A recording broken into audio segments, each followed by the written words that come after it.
ഈശോ മിശിഹായിക്ക് സ്തുതിയായിരിക്കട്ടെ.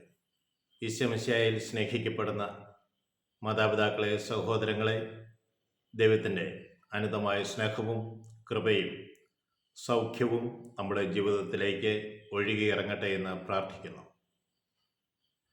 1 രാജാക്കന്മാരുടെ പുസ്തകം 17-ാം അധ്യായം 17 മുതലുള്ള തിരുവചനങ്ങൾ. സെറാഫിത്തിലെ വിധവയുടെ മകൻ രോഗബാധിതനായി, രോഗമൂർച്ഛിച്ചു, അവൻ്റെ ശ്വാസം നിലച്ചു. അവൾ പ്രവാചകനായ ഏലിയായോട് പറയുകയാണ്, അങ്ങ് ഇവിടെ വന്നത് എൻ്റെ പാവങ്ങളെ അനുസ്മരിപ്പിക്കുവാനും എൻ്റെ മകൻ്റെ ജീവൻ എടുക്കുവാനുമാണോ? ഓർക്കുക, ഏലിയ പ്രവാചകനെ ദൈവമാണ് സെറാഫിത്തിലേക്ക് പറഞ്ഞു വിട്ടത്. അവന് ഭക്ഷണം കൊടുക്കുവാൻ ദൈവം വിധവയോട് കൽപ്പിച്ചിട്ടുണ്ടായിരുന്നു. അവൾ മരണം മുന്നിൽ കണ്ടുകൊണ്ട് ഒരു പിടി മാവും അല്പം എണ്ണയുമായി നീങ്ങുമ്പോൾ അത് ഭക്ഷിച്ച് അവർ മരിക്കും എന്ന് തീരുമാനമെടുക്കുമ്പോഴാണ് ദൈവത്തിന് പ്രവാചകൻ അവളെ കടന്നു വരുന്നത്. അവളുടെ ജീവിതത്തിൽ എണ്ണയും മാവും, എണ്ണ വറ്റുകയോ മാവ് തീർന്നു പോവുകയോ ചെയ്തില്ല. അവൾ ദീർഘകാലം ജീവിച്ചു. എന്നാൽ ഇപ്പോൾ നമ്മൾ കാണുന്നത് അവളുടെ മകൻ്റെ ജീവൻ നിലച്ചതാണ്. പ്രവാചകൻ ഇത് കേട്ട് അവളുടെ മടിയിൽ നിന്ന് അവളുടെ മകനെയും എടുത്തുകൊണ്ട് അവൻ താമസിക്കുന്ന മുകളിലത്തെ മുറിയിലേക്ക് പോയി. അവിടെ ചെന്ന് അവൻ കർത്താവിൻ്റെ ഉച്ചത്തിൽ വിളിച്ച് പ്രാർത്ഥിച്ചു, ദൈവമേ,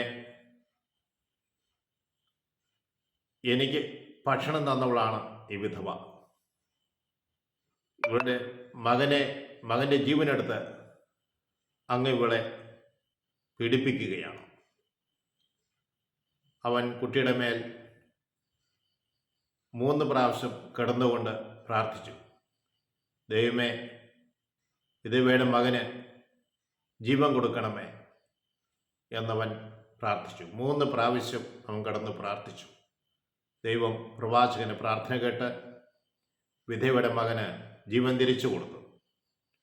എലിയ പ്രവാചകൻ വിധവയുടെ മകനുമായി വിധവയുടെ അടുത്തേക്ക് കൊണ്ടുവന്നു, അവളെ ഏൽപ്പിച്ചു.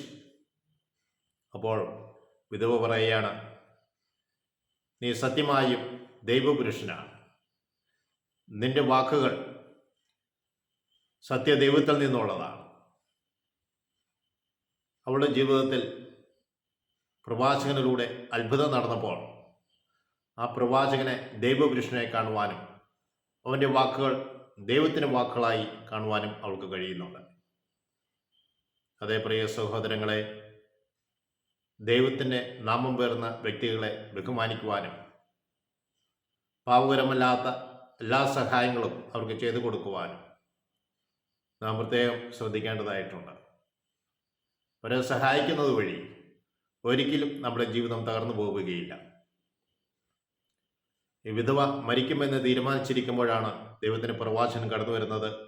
അവൾ ദീർഘകാലം അവിടെ കലത്തിൽ നിന്ന് മാവ് തീർന്നു പോവുകയോ എണ്ണ വറ്റിപ്പോവുകയോ ചെയ്യാതെ അവർ ജീവിച്ചു. ഇന്ന് രോഗാവസ്ഥയിലായിരിക്കുന്ന, മരണത്തോട് മല്ലടിക്കുന്ന അനേക വ്യക്തികളുണ്ട്.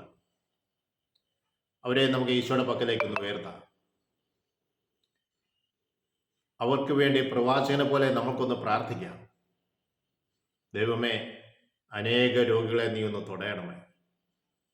ദൈവമേ, മരണത്തോട് മല്ലടിക്കുന്ന രോഗികളെ നീ ഒന്ന് സുഖപ്പെടുത്തണമേ. നിന്റെ കാരുണ്യം മക്കളുടെ മേൽ വർഷിക്കണമേ. പ്രവാചകൻ കടന്നു വരുമ്പോൾ 2 കാര്യമാണ് അവൾ പറഞ്ഞത്. 1, എൻ്റെ പാവത്തെക്കുറിച്ച് അനുസ്മരിപ്പിക്കുവാനും എൻ്റെ മകനെ കൊല്ലുവാനുമാണ്. പ്രവാചകൻ്റെ വാക്കുകളിലൂടെ അനുതാപമുണ്ടാകണം, പാവബോധം കൊടുക്കണം. ദൈവമേ, ഞങ്ങളുടെ പ്രാർത്ഥനകളും പ്രവർത്തനങ്ങളുമെല്ലാം നിന്റെ ഹിതപ്രകാരമായി തീരുവാൻ തക്കവിധം ഞങ്ങളെയും അനുഗ്രഹിക്കണമേ.